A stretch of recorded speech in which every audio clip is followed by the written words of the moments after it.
오늘도 요셉의 이야기를 계속하겠습니다. 창세기 42장에서 45장까지 얘기는 요셉과 그의 형제들이 다시 만나는 장면입니다. 그리고 이 다시 만나게 되는 과정은 한편의 연극과 같이 아주 극적인 장면입니다. 특히 오늘 읽어드린 말씀은 요셉이 자기 형제들 앞에서 내가 요셉이요 하고 자기를 밝히는 아주 극적인 장면입니다. 42장에서 45장까지의 내용을 다시 한번 요약을 해드리겠습니다. 요셉이 애굽의 총리가 되고 9년이 지났습니다. 7년 풍년이 지나고 흉년이 다가와서 2년이 경과했기 때문에 총리가 된 지 9년이고 이때 요셉의 나이는 39세 그리고 그의 형들의 나이는 대략 40대에서 50대에 이른 나이입니다. 애굽의 흉년이 들었지만 이것은 중동지방 전체가 다 흉년이 든 것이기 때문에 가나안 땅에도 흉년이 들었습니다.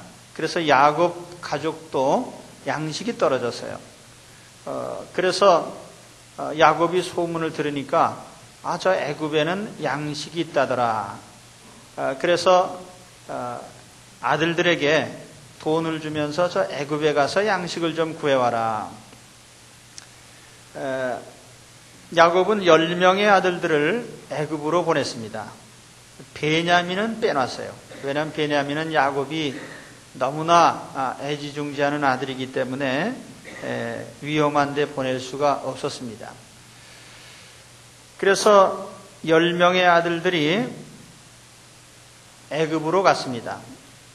어느 날 요셉이 집무실에 딱 보니까 10명의 남자들이 와서 엎드려 있는데 한눈에 딱 보니까 이게 자기 형들입니다.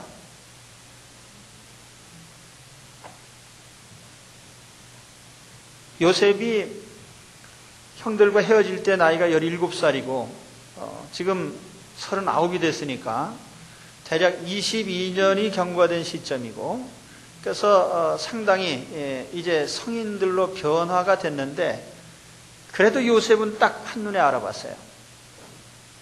왜냐하면 단 한시도 자기의 형제들을 잊어본 적이 없기 때문에 그래서 42장 9절에 보면은 요셉은 엎드려 있는 형들을 보면서 대번에 자기의 꿈을 생각했다는 겁니다. 옛날에 하나님이 주신 꿈에 내 형들이 내 앞에 와서 엎드리는 꿈을 꿨는데 그래 요셉이 그날을 고대하고 기다리고 있었는데 드디어 형들이 나타난 겁니다. 그러니까 한눈에 알아봤어요. 요셉이 짐짓 모른 척 했습니다. 왜냐하면 이 형들을 시험해 볼 필요가 있었어요. 우리의 형님들이 지금도 시기심이 있고 아직도 마음에 이런 미움이 있을까? 그래서 철저하게 시험을 해봅니다. 그래서 그 시험하는 과정이 42장에서 45장까지 계속됩니다. 우선 요셉은 자기 형들에게 다짜고짜로 명령을 했습니다. 너희들은 애굽을 정탐하러 온 정탐꾼이 아니냐?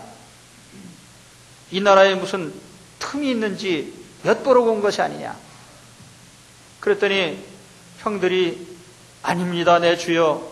우리는 오직 양식을 구하러 왔을 뿐입니다. 우리는 다 한 아버지에게서 난 자식들입니다. 아니다. 내가 보니까 너희들은 틀림없이 정탐꾼이다. 아닙니다. 우리는 한 아버지가 낳은 12아들인데 그 중에 막내는 아버지하고 집에 있고 하나는 어디로 갔는지 모릅니다. 우리는 10 형제들입니다. 우리는 양식 구하러 온 사람들입니다. 그래서 요셉이 이 형들을 3일 동안 감금하고 있다가 3일이 지난 후에 다시 그들에게 풀어주면서 얘기를 합니다. 너희들에게 곡식을 주겠다. 그 대신에 너희들의 말이 진실인지 아니면 너희들이 정탐꾼인지 증명을 하려면 고향에 돌아가서 네 막내 아들을, 그런 막내 동생을 데리고 와라. 그러면 내가 믿겠다. 그럼 너희들이 데려올 때까지 내가 너희 중에 한 사람을 볼모로 잡아두겠다. 그래서 시므온을 딱 잡아둡니다. 그런데 이 얘기를 들으면서 형들이 수군수군합니다. 요셉은 이집트 사람이라서 자기네 말을 못 알아듣는 줄 알고 히브리 말로 자기들끼리 수군수군해요. 야, 그거 봐라. 우리가 옛날에 그 요셉이 살려달라고 애걸복걸할 때 우리가 살려줬으면 이런 일을 당하지 않을 건데, 그때 그냥 그 요셉을 우리가 그렇게 뿌리치는 바람에 우리가 벌을 받는구나. 그러니까 르우벤이 또 얘기합니다. 그때 내가 살려주자고 했는데 니들이 내 말을 안 듣는 바람에 그렇게 됐지. 그러면서, 그러니까 요셉이 그 얘기를 알아들으니까 참 그 마음에 참 슬픔이 일어났어요. 그래서 혼자 들어가서 울고 또 다시 나와서 이제 얘기를 합니다. 그리고 이제 형제들에게 가득히 자루마다 이제 곡식을 담아주고 보냈어요. 그 형제들이 돌아오다가 객점에서 한 사람이 이렇게 자루를 풀어보니까 그 자루 속에 자기들이 곡식값으로 줘야 될 돈이 그냥 들어있는 거예요. 아, 이거 큰일 났구나. 그러니까 하나하나 다 풀어보니까 다 돈이 그대로 있는 거예요. 그래가지고 이제 이거 참 애굽에 다시 가야 되는데 이걸 큰일 난 거 아닙니까?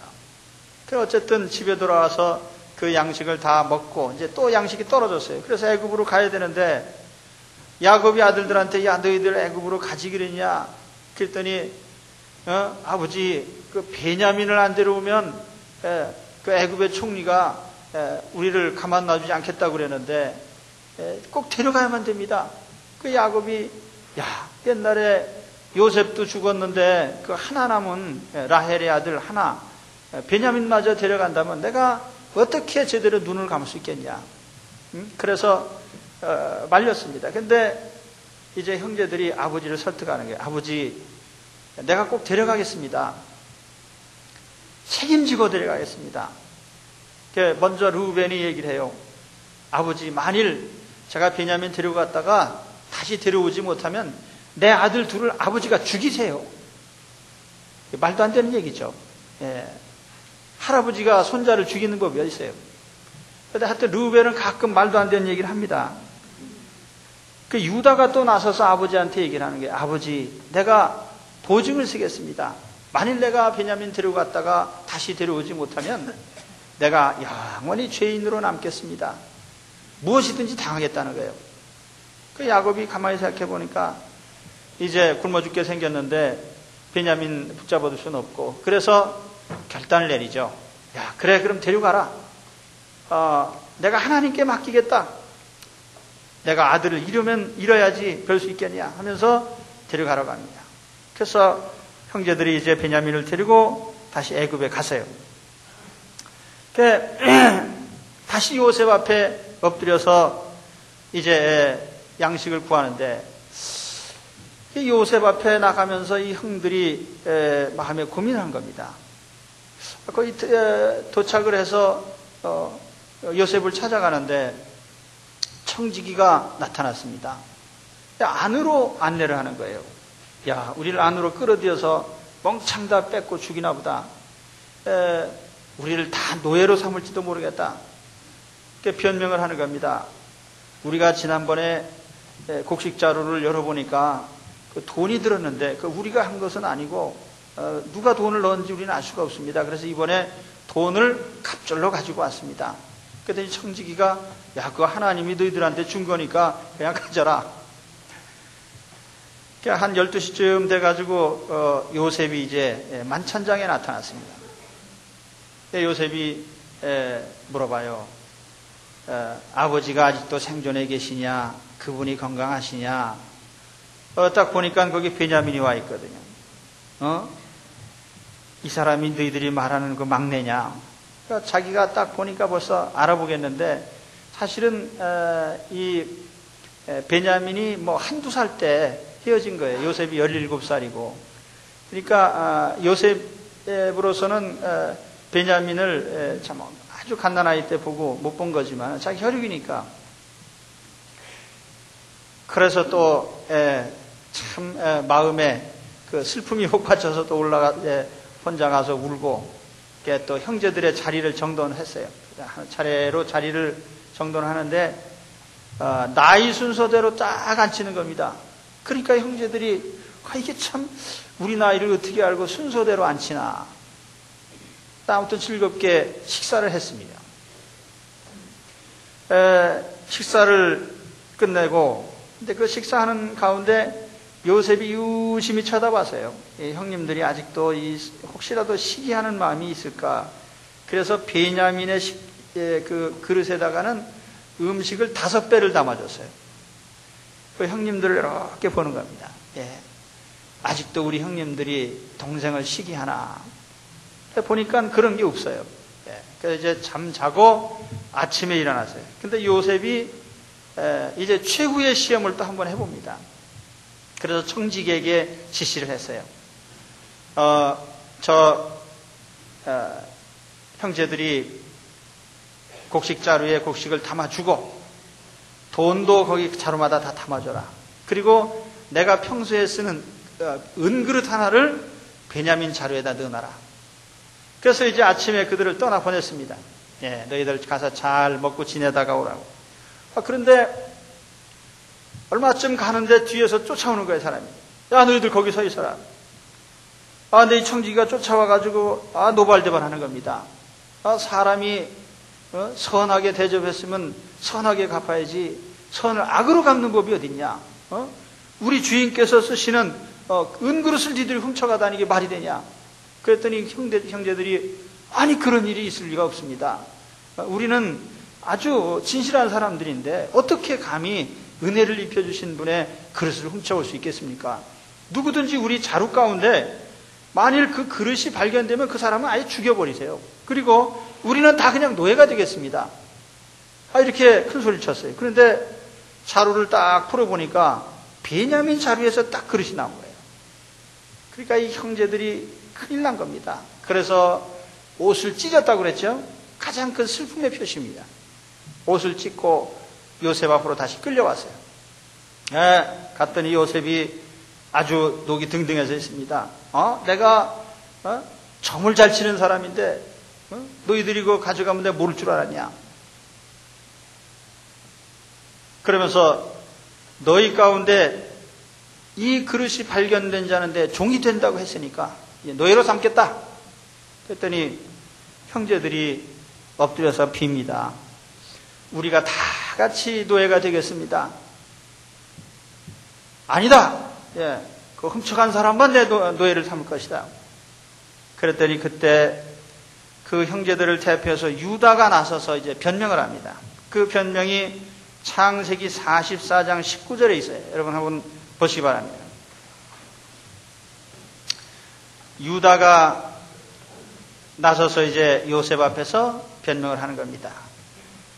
이전에 내 주께서 종들에게 물으시기를 너희 아비가 있느냐 아우가 있느냐 하시기에 우리가 아비가 있는데 노인이고 노년에 얻은 아들 소년이 있는데 그의 형은 죽었다는 건 자기들이 그렇게 알고 있었다는 겁니다. 그 어미에 끼친 것은 그뿐이므로 아비가 그를 사랑합니다. 그랬더니 또 요셉이 그 형제들에게 그를 내게로 데려와서 나로 그를 목도하게 하라.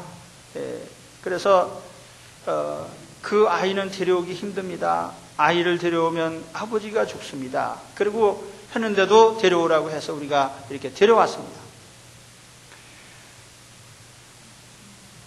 그래서 아버지한테 설득을 해서 우리가 생명을 담보하고 우리 자신을 담보하고 그리고 데려오기로 해서 이렇게 데려왔습니다. 그런데 이제 우리 막내가 여기 만일 노예가 된다면 우린 아버지한테로 돌아갈 수 없습니다. 차라리 여기서 노예가 되겠습니다. 그러면서 이렇게 서로 엎드려서 자기 자신이 종이 되겠다는 겁니다. 그 요셉이 가만히 보니까 참 가슴이 벅찼어요. 그래서 요셉은 더 이상 시험을 하지 못하고 이제 오늘 말씀 1절에 보듯이 요셉이 시종하는 자들 앞에서 그 정을 억제하지 못하여 소리질러 모든 사람을 자기에게서 물러가라 하고 그 형제에게 자기를 알리니 때에 그와 함께한 자가 없었더라. 요셉이 방성되고 가니 애굽 사람에게 들리며 바로의 궁중에 들리더라. 그래서 비로소 요셉이 큰 소리로 울면서 이제 자기 형제들 앞에 자기 자신을 밝히는 겁니다. 내가 요셉입니다.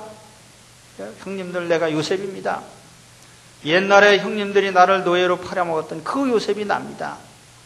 그 옛날에 노예로 팔았다고 해서 걱정하지 마십시오. 하나님께서 다 하신 일이니까.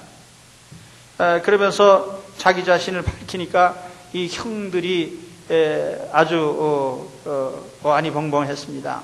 한 말도 못하고 있는 거예요. 뭐라고 말할 수가 없는 거예요. 그래서 요셉이 베냐민을 끌어안고 울고 입맞추고 또 자기 형들을 이렇게 끌어안고 그렇게 하니까 그때서 비로소 말을 하더라. 오늘 15절에 보면 그래 말씀하죠. 예. 그래서 우리가 이 긴 이야기를 보면은 성경에서 가장 긴 아주 드라마와 같은 그 사랑의 얘기입니다. 그런데 요셉이 어떻게 이렇게 넓은 마음을 가지고 형제 우애의 마음을 가지고 이런 놀라운 사랑을 가질 수 있을까? 요셉은 참 대단한 사람이에요. 요셉은 구약에 나타난 예수님의 모습입니다. 그래서 요셉의 사랑을 우리가 신성을 지닌 사랑, 거룩한 사랑 그렇게 표현할 수가 있어요. 요셉이 어떤 사랑으로 사랑을 했을까? 저는 세 가지를 말씀드리려고 합니다. 요셉의 사랑은 하나님의 사랑인데 세 가지 방면으로 나타납니다. 첫째는 요셉은 형제들의 잘못을 마음에 담아두지 않았어요.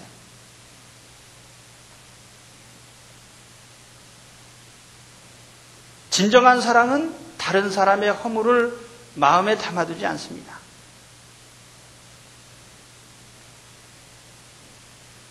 세상에서 아주 불행한 사람 중에 하나는 마음의 상처를 잘 입는 사람이고요. 그보다 더 불행한 사람은 마음의 상처를 두고두고 간직하는 사람이에요. 그래서 우리가 남의 허물과 잘못, 내게 저지른 잘못을 기억하지 않으면 어떤 좋은 점이 있느냐? 마음의 상처가 남질 않아요. 그래서 그 연세 드신 분들이 치매에 걸리잖아요. 그러면 잘 먹고 잘 산다고 그러더라고요. 왜냐면 다 잊어먹었으니까 별로 뭐 나쁜 기억도 없고 그래서 음식도 맛있고 근데 정신이 말짱할 때는 밥을 제대로 못 먹어요. 마음의 상처 때문에. 이 마음의 상처를 담아두면 범죄자들처럼요 자기를 해치고 남을 해치게 되는 겁니다. 요셉은 형들이 자기를 노예로 팔아먹었지만 그 사실을 마음에 그렇게 담아두지 않았습니다.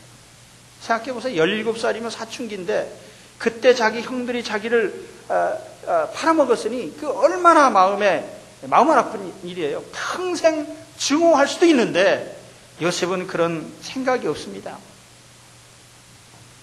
마음에 담아두지 않았기 때문에 여전히 사랑할 수 있고 여전히 편안하게 지낼 수 있고 여전히 무슨 일이든지 매이지 않을 수가 있는 겁니다. 이게 마음의 상처라는 것은 자기를 붙잡아 매는 거예요. 그렇기 때문에 마음의 상처가 있는 사람은 자기 행동도 제약을 받고 그것이 남에게도 나타나게 되는 겁니다.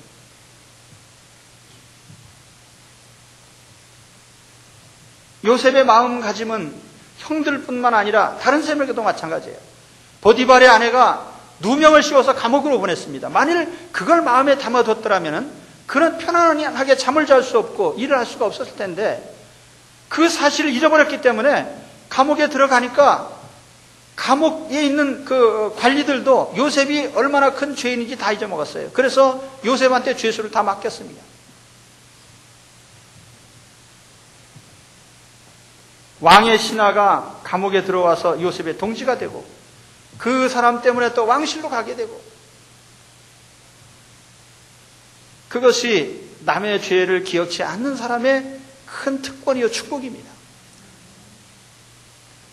만일 예수님께서 부활하신 후에 베드로 앞에 나타나셨는데 요한의 아들 시몬아 네가 나를 정말 사랑하느냐 3번 물으셨어요. 베드로가 참 죄송스러운 마음을 가지고 제가 주님을 사랑하는 줄 주님이 아십니다. 그때 만일 예수님께서 너 그때 나 모른다고 3번이나 부인했지, 너 두고 보자, 그렇게 말씀하지 않으시고요, 그 사실은 하나도 거론하지 않으시고, 그래 네가 나를 사랑하는 걸 내가 인정하겠다. 내가 목숨을 버리고 구원한 내 양떼를 네게 맡기겠다. 그것이 바로 뭡니까? 우리 형제들의 허물을 기억치 않는 그런 사랑입니다. 내게 남이 잘못한 것을 마음에 새겨두는 것은 정신건강에도 좋지 않고 영적으로도 좋지 않고 남에게도 좋지 않고 하나님께도 영광이 안 돼. 그래서 다른 사람의 잘못을 내 마음에 기억해두지 마시기 바랍니다. 그래서 오늘 이 시간에 내가 마음의 수첩에 기록해뒀던 거 있으면 다 지워버리시기 바랍니다. 기억도 하지 마세요.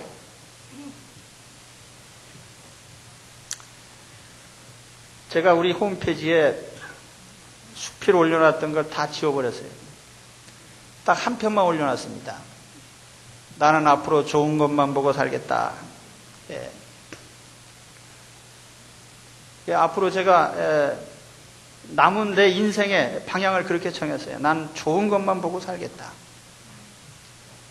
얼마 살지 알 수도 없는데 사람이 안 되는 거 나쁜 거 보고 마음 아파하면서 살 필요가 뭐 있어요. 그러니까 여러분도 제가 방향을 그렇게 정했으니까 그렇게 정하시기 바랍니다. 좋은 것만 보고 사시라고. 그러니까 나쁜 건 기억을 하지 말아요.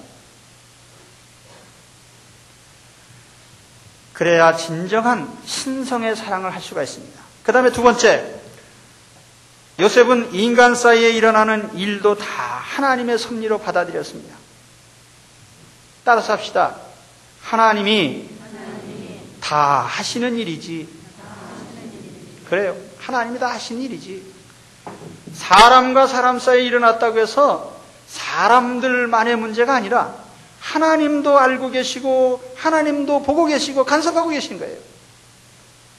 다 하나님이 하신 일이지. 그렇게 생각하면 다른 사람이 내게 잘못한 거 그거 마음에 그렇게 새겨둘 필요도 없는 거예요. 그 하나님이 하신 일인데 내가 그 사람을 미워할 필요가 뭐가 있겠습니까?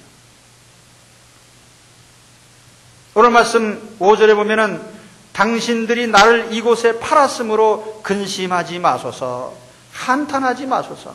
하나님이 생명을 구원하시려고 나를 당신들 앞서 보내셨나이다. 이 땅에 2년 동안 흉년이 들었으나 아직 5년은 기경도 못하고 추수도 못할지라. 하나님이 큰 구원으로 당신들의 생명을 보존하고 당신들의 후손을 세상에 두시려고 나를 당신들 앞서 보내셨나니 그런즉 나를 이리로 보낸 자는 당신들이 아니요 하나님이시라. 하나님이 나로 바로의 아비를 삼으시며 그 온 집의 주를 삼으시며 애굽 온 땅의 지휘자를 삼으셨나이다. 그 요셉의 말에 보면은요, 뭐든지 하나님께서 자기 인생의 모든 부분은 다 하나님이 하신다는 거예요.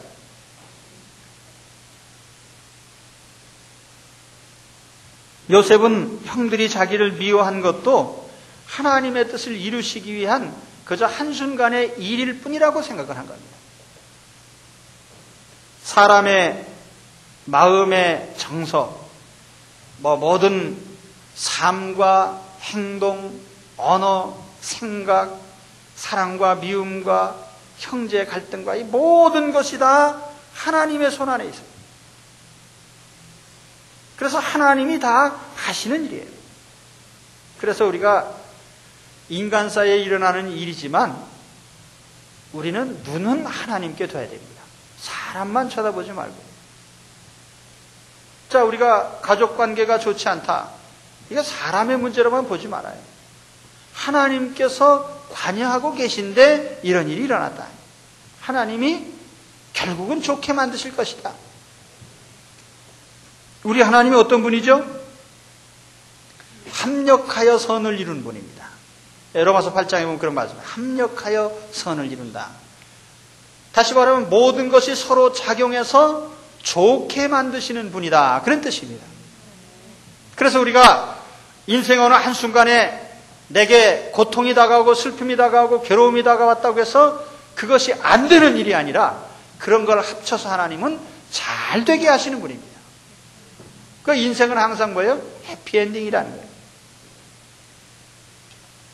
우리는 이 하나님의 섭리를 믿기 때문에 잠깐 동안의 인간관계의 갈등을 우리는 넉넉히 덮을 수 있고 품을 수 있습니다. 그것이 신성의 사랑이에요. 오늘 하나님의 사랑으로 우리는 사람 사이에 일어나는 일이지만 하나님이 다 아시지 하는 생각을 가지고 이러한 모든 것을 이기시기를 바랍니다. 그리고 세 번째로 요셉이 형제 구원을 사명으로 알았어요. 그래서 자, 한번 따라서 합시다. 내가 살려야 될 사람이지. 예, 그 생각을 항상 품고 사는 거예요. 이게 다 내가 살려야 될 사람이지. 우리가 세상에 보면은 신문에 나는 사람들 있잖아요. 나쁜 사람들. 죄를 짓고 강도질을 하고 살인죄를 짓고. 근데 우리가 그냥 보면요. 다 죽일 놈이죠. 아, 이런 죽일 놈이 있나. 근데 사실은요. 그 모든 사람이 다 사실은 살려야 될 사람이에요. 살려야 될 사람. 하물며 우리 가까운 사람들 사이에 과실이 있거나 잘못을 했거나 그것이 우리의 인생을 망칠 만큼 큰 일은 아니에요. 왜냐하면 그 사람들이 다 내가 살려야 될 사람들이니까. 우리 형님들이 나를 미워서 한때는 팔아먹었다 해도 내가 그래도 다 돌봐야 될 사람이고 다 내가 그래도 구원해야 될 사람이고 내가 살려내야 될 사람이 아닌가. 그 요셉의 생각입니다. 오늘 말씀 7절에 보세요. 하나님이 큰 구원으로 당신들의 생명을 보존하고 당신들의 후손을 세상에 두시려고 나를 당신들 앞서 보내셨나니. 그러죠? 내가 이 애굽에 온 것은요, 형들이 미워했기 때문에 온 게 아니라 하나님이 당신들을 살리려고 나를 보낸 겁니다. 그러니까 내가 당신들을 살리겠습니다. 그 얘기예요.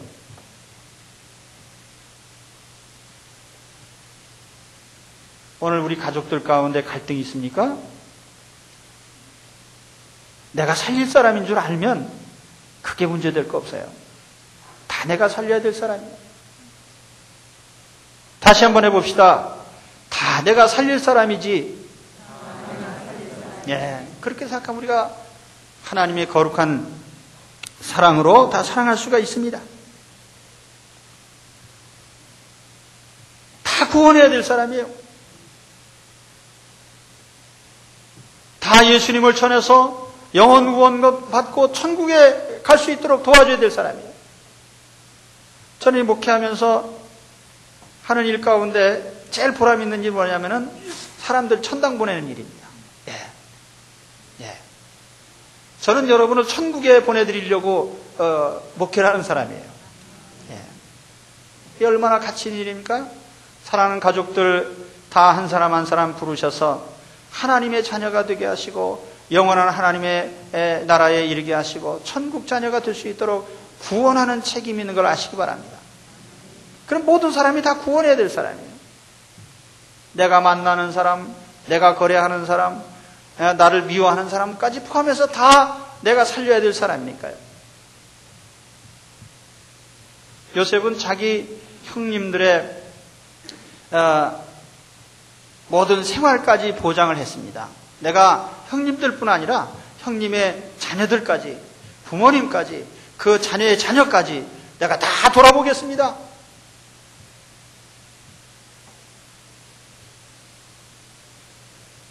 진정한 사랑은 항상 돈이 아깝지 않게 따라가야 됩니다. 야고보 사도가 한 말처럼, 야, 따스해야지, 덥게 해야지, 그리고 돈을 한 푼도 안 줘요. 그리고 그게 무슨 사랑이냐 이게. 그래서 참 사랑은 항상 물질을 아끼지 않는 겁니다. 그게 입으로 사랑한다는 말을 하는 거 믿을 게 못 되는 거예요. 항상 거기에 물질이 따라와야 돼요. 예. 그래서 남편이 나는 당신을 사랑해 그러고 돈을 한 푼도 안 써요. 그건 거짓말이라 이겁니다. 예.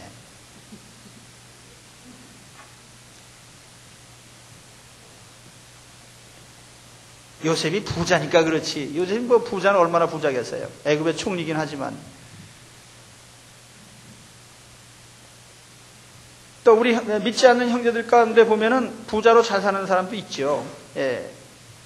그래도 또 영적으로 보면 구원해야 될 사람이니까. 그래도 내가 구원해야 될 사람이지. 그래서 항상 모든 사람은 내가 살려야 될 사람이라고 생각하면 우리가 다 사랑의 마음으로 품을 수 있습니다. 그래서 오늘 제가 요셉의 하나님의 사랑으로, 그 신성한 사랑으로, 거룩한 사랑으로, 그 사랑이 뭡니까? 첫째는 형제들의 허물을 기억질 않았다는 거예요. 둘째로는 사람 사이에 일어난 일이지만 하나님이 다 하시는 일이라고 생각을 했어요. 그리고 세 번째는 내가 다 살려야 될 사람이고 내가 다 구원해야 될 사람이지 라는 생각을 가졌기 때문에 그는 아주 풍성하고 넉넉한 사랑으로 자기 형제들을 돌볼 수가 있었던 것입니다. 오늘 여러분 어떤 일이 있든지 내가 바로 그 주인공이 되셔서 내가 모든 사람을 사랑으로 품고 돌아보고 또 그 결과가 나한테 돌아오는 요셉이 그런 마음을 품으니까 하나님이 얼마나 축복해 주셨습니까? 애굽의 총리가 되게 하시고 민족을 살리는 참 하나님의 위대한 지도자로 만들어 주신 것 아닙니까? 오늘 우리 다 같이 이 요셉의 마음을 품으시기를 바랍니다. 하나님의 사랑을 품는 거룩한 사랑의 사람들이 되시기를 축원합니다.